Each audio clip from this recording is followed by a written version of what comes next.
You ask Tiger to solve. This deals with linear equations with one unknown. The final result is x equals 11. Let's solve it step by step. Group all constants on the right side of the equation. Add 9 to both sides. Group like terms. Simplify the arithmetic.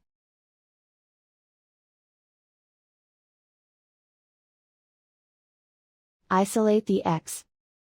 Divide both sides by -4. Cancel out the negatives. Simplify the fraction. Cancel out the negatives. Find the greatest common factor of the numerator and denominator. Factor out and cancel the greatest common factor. And so the final result is x equals 11.